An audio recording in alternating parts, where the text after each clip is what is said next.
अस्सलामुअलैकुम एवरीवन। आज की वीडियो के अंदर मैं आपके साथ बात करूंगी आपके फार्माकोलॉजी के थर्ड ईयर एमबीबीएस के वाइवा ऑस्पी के बारे में। तो आपके लास्ट ईयर से सेंट्रलाइज्ड ऑस्पी हो गई है, तो आज हम बात करेंगे किस तरह से आपके कितने ऑब्जर्व स्टेशन है, कितने नॉन ऑब्जर्व स्टेशन है, आपके प्रैक्टिकल में क्या आता है और आपकी कैलकुलेशंस किस तरह से की जाती हैं। तो फर्स्ट ऑफ ऑल आपके पास जो अनऑब्जर्व स्टेशन नंबर 1 होता है उसके अंदर आपका 5 मार्क्स का होता है क्वेश्चन, और उसके अंदर आपके पास डोजेज कैलकुलेट करनी होती है, कैलकुलेशन करनी होती है। आपने इनिशियल डोज की, लोडिंग डोज की, मेंटेनेंस डोज की, एज और वेट के लिहाज से आपने डोज कैलकुलेट करनी होती है, एंड आईवी इन्फ्यूजन के लिहाज से आपने डोज को कैलकुलेट करना होता है। तो आपके पास अगर तो वेट गिवन है पाउंड्स के अंदर, वेट गिवन है पाउंड्स में, तो आप क्लार्क्स जो फॉर्मूला है वो लगा लेंगे, और वेट के लिहाज से अगर केजी में है तो आप वेट ओवर 70 करके, तो इस तरह से आप एडल्ट डोज से चाइल्ड की डोज को कैलकुलेट कर लेंगे। तो वेट गिवन है तो आप क्लार्क्स रूल लगाएंगे, और अगर आपके पास एज गिवन होगी तो आप यंग्स फार्मूला का यूज़ करेंगे, एंड आप एज जिसकी कैलकुलेट कर रहे हैं और उसको नीचे 12 से प्लस करेंगे एंड एडल्ट डोज लगाएंगे। इस तरह से आप चाइल्ड की डोज को कैलकुलेट कर सकते हैं। नेक्स्ट आपके पास आ जाता है कि प्लाज्मा हाफ लाइफ को किस तरह से कैलकुलेट करना है। तो ये आपके पास प्लाज्मा हाफ लाइफ का फॉर्मूला है जिसके अंदर 0.693 इंटू वॉल्यूम ऑफ डिस्ट्रीब्यूशन करना है, ओवर क्लियरेंस करनी है। तो इस तरह से आप हाफ लाइफ कैलकुलेट कर सकते हैं। नेक्स्ट आपके पास आ जाता है जी लोडिंग डोज। तो लोडिंग डोज को आपने volume of distribution into the desired plasma concentration over bio availability से डिवाइड करना है। तो इस तरह से आप अपनी लोडिंग डोज को कैलकुलेट कर सकते हैं। Next we have the maintenance dose. तो मेंटेनेंस डोज का कैलकुलेशन फार्मूला आपके पास डोजिंग रेट है इंटू डोजिंग इंटरवल है ओवर बायो अवेलेबिलिटी है। और अगर आपके पास क्लियरेंस गिवन हो तो क्लियरेंस के ज़रिए से आप desired plasma concentration over bio availability के साथ इसको डिवाइड करके मेंटेनेंस डोज को कैलकुलेट कर सकते हैं। Next we have the volume of distribution. Volume of distribution जो है one of the most important आपके पास न्यूमेरिकल है, बहुत दफ़ा रिपीट होता है। आप इसको अच्छे से तैयार करना है। आपके पास टोटल डोज की administration in the body over the plasma concentration is called the volume of distribution. Next आपके पास आ जाता है adjustment of the dosages with elimination is altered by diseases. तो आपने करेक्टेड जो डोज होती है उसको कैलकुलेट करना है, every dose into the patient clearance rate over 100 ml पर मिनट के साथ आपने इसको कैलकुलेट करना होता है। Next we have the rate of infusion किस तरह से कैलकुलेट करते हैं। तो आईवी ड्रिप के लिए किस तरह से कैलकुलेट करना है, और ये नेक्स्ट आपके पास सारे कैलकुलेशन दी हुई हैं। तो आपने ये सारी कैलकुलेशंस को अच्छे से तैयार करना है। इसमें से आपका 5 मार्क्स का पेपर आना होता है। ठीक हो गया। और इसके साथ साथ क्या होता है कि आपके पास डिफरेंट वैल्यूज़ गिवन होंगी, तो डिफरेंट वैल्यूज़ के ज़रिए से आपने ये फार्मूलाज लगा के उनको कैलकुलेट करना होगा। तो ये सारे फार्मूलाज को आपने बहुत अच्छे से तैयार करना है। नेक्स्ट जो आपके पास अनऑब्जर्व स्टेशन नंबर 2 होता है उसके अंदर आपकी एब्रीवेशंस आती हैं और आपकी कन्वर्जन्स आती हैं। तो एब्रीवेशंस भी ये सारी बहुत इंपॉर्टेंट है, बहुत ज़्यादा पूछी जाती हैं। जैसे कि आपका ए बार बिफोर है, ए सी बिफोर मील्स है, एजिट आपको शेक या स्टर करना है, एक्वस वाटर है, एक्वस डेस्ट जो है वो आपका डिस्टिल्ड वाटर है, बिड जो है ट्वाइस अ डे है, बिड बहुत ज़्यादा आता है। सी बार आपके पास विद है, कैप्सूल का आपको पता है। D5W जो होता है डेक्सट्रोज की 5% इन द वाटर है। डिल जो होता है वो आपके पास डिल्यूट डिज़ोल्व आपके पास होता है। देन आपके पास डिस जो होता है डिस्पेंस होता है। एक्सेल जो होता है एक्सिलर होता है। देन आपके पास एग्जैक्ट है तो एक्सट्रैक्ट है। जी से ग्राम है, ग्रेन है, ड्रॉप्स का बहुत ज़्यादा आता है, ऑर्स आता है, PO बाय माउथ है ये भी आता है, PR पर रेक्टम है तो ये भी आपने याद रखना है, PRN व्हेन नीडेड ये भी इंपॉर्टेंट है। Q एवरी के लिए आता है, QAM या OM जो है एवरी मॉर्निंग है ये भी बहुत ज़्यादा इंपॉर्टेंट है। QD जो है वो एवरी डे है ये भी इंपॉर्टेंट है। देन QH है which is means every hour ये भी इंपॉर्टेंट है। Q2H है यानी एवरी 2 आवर या एवरी 3 आवर ये भी इंपॉर्टेंट है। QHS है जिसका मतलब है every night at bed time तो ये भी इंपॉर्टेंट है। QID का मतलब है 4 टाइम्स अ डे ये भी इंपॉर्टेंट है। QOD का मतलब है एवरी अदर डे ये भी इंपॉर्टेंट है, इसको आपने अच्छे से करना है। QS का मतलब है सफिशेंट क्वांटिटी। उसके बाद आपके पास REPT से आ जाता है मे बी रिपीटेड, RX से आ जाता है टेक भी आपने करना है। S बार से आ जाता है विदाउट, SQ से आ जाता है सबक्यूटेनियस, एंड आपके पास SID से आ जाता है वंस आर डे। तो ये सारी जो इंपॉर्टेंट थी वो मैंने आपको मेंशन करा दी है। है, लेकिन आपने सारी की सारी तैयार करनी है, क्योंकि आपके जो वाइवा ऑस्पी होता है वो सेंट्रलाइज्ड होता है, तो कभी किसी का कोई रिपीट हो जाता है, कभी किसी का कोई रिपीट हो जाता है, तो आपने सारे ही अच्छे से तैयार करने हैं। नेक्स्ट वाले देखें जी, आपके पास एच है, एच एस है एट द बेड टाइम, आई ए इंट्राएट्रियल है, आई एम इंट्रामस्कुलर है, आई वी इंट्रावीनस है, आई वी बी पी बी जो है वो आपके पास आई वी पैगी पैक है। उसके बाद आपके पास के जी आ जाता है, एम सी जी माइक्रोग्राम आ जाता है, मिली इक्विवेलेंट आ जाता है, मिलीग्राम है, एन ओ आपके पास नंबर है, नॉन रेप से आपके पास नॉट रिपीट आ जाता है, ओ डी आपके पास राइट आई है, और ओ एस आपके पास लेफ़्ट आई है, O T C over the counter, ये बहुत इंपॉर्टेंट है, ये आपको याद रखना है। ओ यू आपके पास मतलब बोथ आए, पी बार का मतलब है आफ्टर, और पी सी का मतलब है after meal. S I D आपके पास वंस अ डे है, एस आई जी आपके पास लेबल है, एस ओ एस का मतलब है इफ़ नीडेड, ठीक है जी, वन हाफ हो जाएगा। स्टार्ट का मतलब है एट वंस, ये बहुत इंपॉर्टेंट है। स्पॉजिटरी आ जाता है, सस्पेंशन आ जाता है, टैबलेट आ जाती है, टी स्पून आ जाता है, टी आई डी आपके पास बहुत इंपॉर्टेंट है, थ्राइस अ डे। उसके बाद टिंचर आ जाता है, टी स्पून आ जाता है, यूनिट्स आ जाता है, वेजाइनल आ जाता है, 1 2 एंड 3 आ जाता है, देन आपके पास ड्रैम है और आउंस है। ये आपके पास कुछ इंपॉर्टेंट थे जो मैंने आपको साथ साथ मार्क करा दिए हैं, तो आपने इनको अच्छे से तैयार करना है। नेक्स्ट पर आपके पास आ जाता है कि वेट्स और मेयर्स किस तरह है, तो ये भी आपके पास इसके अंदर ही आता है। आपका 5 मार्क्स का जो क्वेश्चन होता है तो 2 मार्क्स का एक पार्ट आ जाता है, 3 मार्क्स का एक पार्ट आ जाता है, तो एक आधे में कन्वर्जन होती है, एक आधे में वो आपसे एब्रीविएशन पूछ लेते हैं। तो आपके पास ग्रेन की आपको पता होनी चाहिए, आपके पास 1 आउंस लिखा है, tablespoon, teaspoon, quart, minimum 20 drop, 2.2 pound, तो ये आपने अच्छे से तैयार करनी है। इनमें से आपके 5 मार्क्स आने, और ये बहुत आसान है, मुफ्त के आपके 5 मार्क्स हैं, इनको आपने कभी भी अपना स्किप नहीं करना। नेक्स्ट हम देख लेते हैं कि आपका जो अनऑब्जर्व स्टेशन 3 एंड 4 होते हैं वो भी ईच 5 मार्क्स हैं, यानी आपके पास 5 मार्क्स के हैं। इसके अंदर आपकी प्रिस्क्रिप्शन राइटिंग आती है, जो आपके डिफरेंट सिनेरियो दिए हुए हैं इनमें से एक प्रिस्क्रिप्शन राइटिंग आती ही आती है, तो आपने इसको अच्छे से करना है, आपने फॉर्मेट अच्छे से तैयार कर लेना है, और बाकी आप अंदर जो है एक बार रीड आउट कर सकते हैं, और आपने प्रिस्क्रिप्शन को लिखना है। और पी ड्रग्स के बारे में भी कई बार डिफाइन पूछ लेते हैं, तो वो भी आपने अच्छे से तैयार करना है। आपकी एक बुक होती है एन का, तो उसके अंदर पी ड्रग्स अच्छी दी हुई हैं, आप वहाँ से तैयार कर सकते हैं, या आप गूगल से भी तैयार कर सकते हैं। आपके पास जो सिनेरियो हैं प्रिस्क्रिप्शन के, अंजाइना हो सकता है, माइल्ड टू मॉडरेट हाइपरटेंशन हो सकता है, mild to moderate bronchial asthma हो सकता है, acute attack of bronchial asthma, आपके पास एसिड पेप्टिक डिजीज़ हो सकती है, माउंटेन सिकनेस हो सकती है, एक्यूट डायरिया है, अमीबिक डायसेंट्री है, बिसिलरी डायसेंट्री है, सूडो मेम्ब्रेनस कोलाइटिस है, अनकॉम्प्लिकेटेड यूटीआई है, टाइफाइड फीवर है, राउंड वॉर्म इन्फेस्टेशन है, ट्यूबरक्लोसिस है, कम्युनिटी एक्वायर्ड निमोनिया है, मलेरिया है, सोर थ्रोट है, आयरन डेफिशिएंसी एनीमिया है, एलर्जिक रेनाइटिस एंड मिग्रेन है। उसके बाद आपके पास उन्होंने बताया कि जो इंपॉर्टेंट डेफिनेशंस आपने साथ में तैयार करनी है, ये बहुत इंपॉर्टेंट है, इनको आप गूगल कर सकते हैं, या आप एनका से तैयार करेंगे। स्टैंडर्ड पैटर्न ऑफ आपकी राइटिंग का प्रिस्क्रिप्शन, ये भी मैं आपको नेक्स्ट में दिखाती हूँ, साथ में वो पार्ट्स ऑफ प्रिस्क्रिप्शन भी आपसे कई बार पूछ लेते हैं क्वेश्चन के अंदर, तो ये भी आपको मैं बताती हूँ। और नेक्स्ट में आपके पास है P drug, inscription, subscription, superscription, rational prescription, OTC drug, ठीक है जी। उसके बाद आपके पास लीगल ड्रग्स, ये सारी डेफिनेशन आपको अच्छे से आनी चाहिए। अब जी आपके पास आ जाता है कि पार्ट्स ऑफ प्रिस्क्रिप्शन क्या होते हैं, तो आपके पास सबसे पहले प्रिस्क्राइबर की इन्फॉर्मेशन होती है, यानी डॉक्टर का नेम है, क्वालिफिकेशन है, क्लिनिक का एड्रेस है, टेलीफोन नंबर है। Then we have the patient information, जिसमें नेम, एज, सेक्स और एड्रेस आ जाता है। देन हम डेट लिखते हैं कि हमने किस दिन ये प्रिस्क्रिप्शन दी थी। फिर उसके बाद उसका पार्ट आ जाता है जी सुपरस्क्रिप्शन। सुपरस्क्रिप्शन आपके पास होती है abbreviation of the Greek and the recipe means take through और यू टेक, तो ये इस प्रिस्क्रिप्शन जो होती है वो आपकी RX होती है। देन आपके पास आ जाती है जी इंस्क्रिप्शन। इंस्क्रिप्शन जो है वो मेन बॉडी या प्रिंसिपल पार्ट होती है आपकी प्रिस्क्रिप्शन का।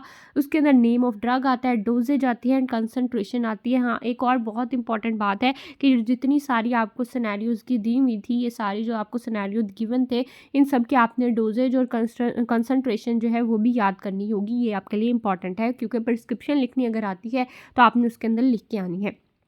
नेक्स्ट में आपके पास आ जाता है जी सब्सक्रिप्शन के अंदर आपके कोई भी इंस्ट्रक्शंस होती हैं जो फार्मासिस्ट ने आपके प्रिस्क्राइबर को दी हैं, जैसे डोजेज फॉर्म क्या है, आपके पास रिक्वायर्ड और नंबर ऑफ डोजेज कितनी डिस्पेंस्ड है बाय द फार्मासिस्ट, और आपके पास ड्यूरेशन ऑफ ट्रीटमेंट कितनी होनी चाहिए, जैसे 1 टैबलेट जो है TDS में दे रहा है वो फॉर द 7 डेज। तो इस तरह से आपके पास सब्सक्रिप्शन होती है।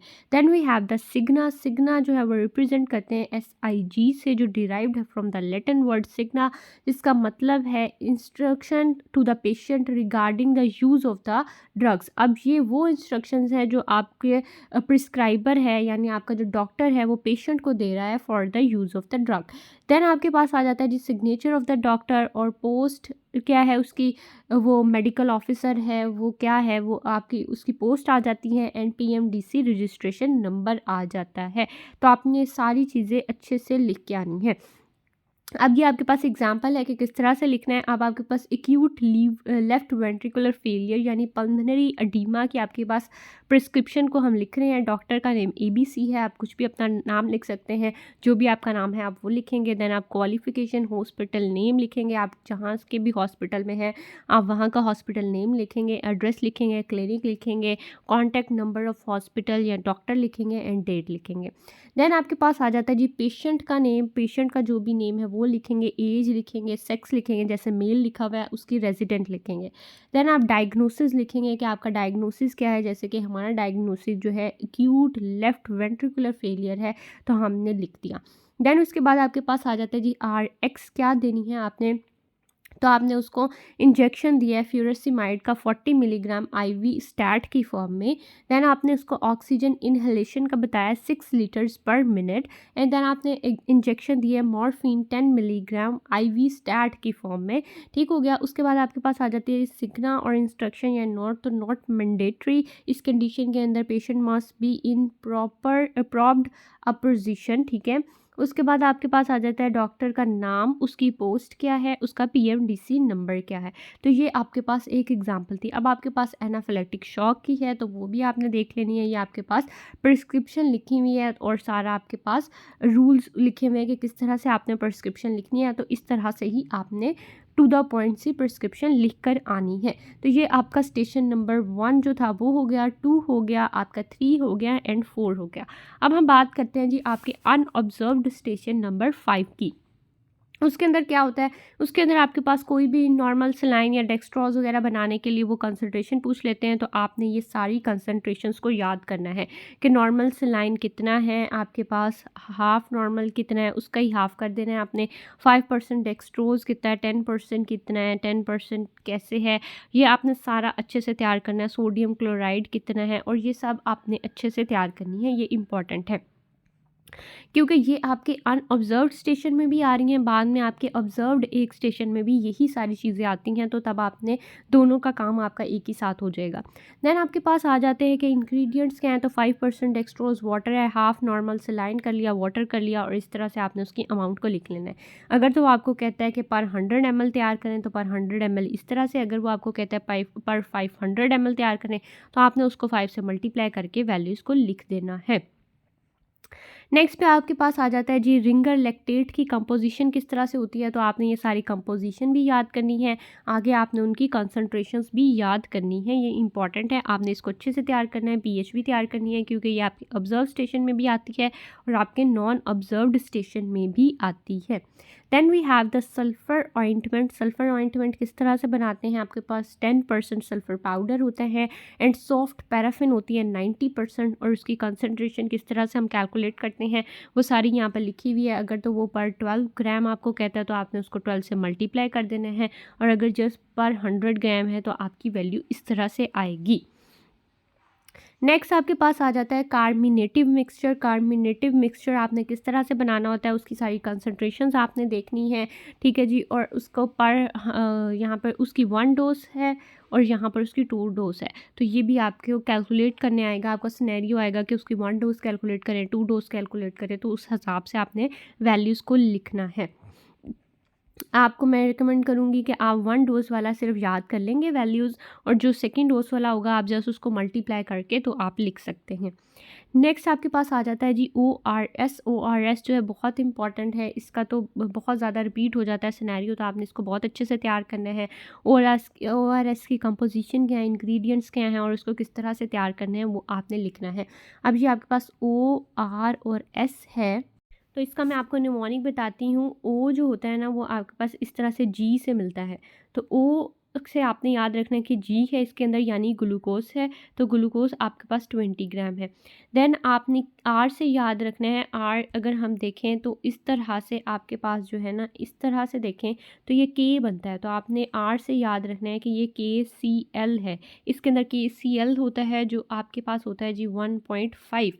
उसके बाद आपके पास आ जाता है एस, तो एस से आपने याद रखना है सोडियम क्लोराइड आपके पास होता है, जो आपके पास होता है 3.5। जो आपके पास 1000 मिलीलीटर के अंदर 20 ग्राम ग्लूकोज है। 1.5 जो है वो आपके पास KCl है, और 3.5 जो है वो आपके पास सोडियम क्लोराइड है। तो ये आपके पास दोनों जो ORS की कंसंट्रेशन है वो सेम रहनी है। उसके बाद आपके पास दो तरह के ORS होते हैं, एक सोडियम सिट्रेट होता है और एक सोडियम बाइकार्बोनेट होता है। तो उससे आपने याद रखना है कि बाय जो है सोडियम बाइकार्बोनेट है, आपके पास सोडियम बाइकार्बोनेट है तो वो आपके पास 5 है, और जो आपके पास सोडियम सिट्रेट है तो वो आपके पास 2.9 है।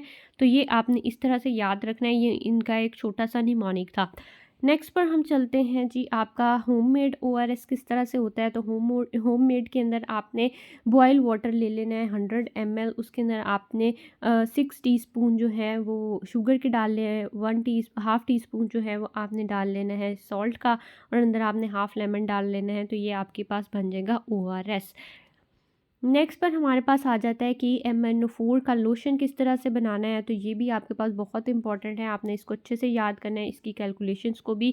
ये आपके ऑब्जर्व स्टेशन में भी आता है, नॉन ऑब्जर्व स्टेशन में भी आता है। आपने ये सारी वैल्यू याद रखनी है कि कंसनट्रेशन ऑफ स्टॉक सोल्यूशन क्या है, concentration volume of stock solution क्या है, कंसनट्रेशन ऑफ रिक्वायर्ड सोल्यूशन क्या है, और वॉल्यूम ऑफ रिक्वायर्ड सोल्यूशन क्या है। ये वाली वैल्यू आपको गिवन होगी। यहाँ पे 1% पे उसने कहा 1 ml है, ये वो आपको चेंज करके वैल्यूज़ देंगे क्वेश्चन के अंदर, और आपने उस हिसाब से कैलकुलेशंस करनी होंगी।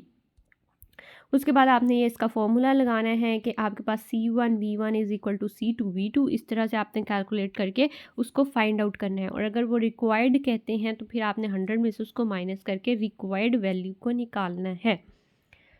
नेक्स्ट आपके पास आ जाता है जी अनऑब्जर्व्ड स्टेशन जो है 6, उसके अंदर क्या होता है बायोस्टैटिस्टिक्स आती है, उसके अंदर आपने कैलकुलेशंस करनी होती हैं। आप डेफिनेशंस को भी अच्छे से करेंगे। बायोस्टैटिक्स की आपको डेफिनेशन आनी चाहिए, मीन मीडियन मोड की आनी चाहिए, रेंज आनी चाहिए, स्टैंडर्ड डेविएशन आनी चाहिए, स्टैंडर्ड एरर आना चाहिए आपको, और टी टेस्ट आपको कैलकुलेट करना आना चाहिए। कैलकुलेशन में मीन मोड मीडियन आपके पास रेंज स्टैंडर्ड डेविएशन SCM और टी टेस्ट आपको आना चाहिए। एनालिसिस के अंदर आपको simple data graph figures and curves का पता होना चाहिए। अब ये आपके पास सारी वैल्यूज़ दी हुई है कि आपके पास अगर x है तो उसका मीन किस तरह से निकालना है, फिर मीन डेविएशन किस तरह से निकालनी है, डेविएशन का स्क्वायर करना है, फिर उसके बाद स्टैंडर्ड डेविएशन है, एंड आपके पास स्टैंडर्ड एरर को किस तरह से कैलकुलेट करना है। तो ये आपके पास सारी वैल्यूज़ को दिया हुआ है। सपोज़ आपके पास कुछ वैल्यूज़ दी हुई हैं, जैसे मैं आपको बताती हूँ। आपको उन्होंने कहा है 7 7 8 4 एंड 2, ठीक है, ये आपके पास वैल्यू है। उसने बोला है कि इसका आपने पहले मीन निकालना है, फिर मोड मीडियन निकालें, एंड देन आप इसकी डेविएशन निकालें और स्टैंडर्ड एरर निकालें। तो पहले तो आपने ना उसको असेंडिंग या डिसेंडिंग ऑर्डर के अंदर अरेंज करना होता है। ये बहुत इंपॉर्टेंट बात है, जो लोग नहीं करते फिर उनकी सही तरह से वैल्यूज़ नहीं आती।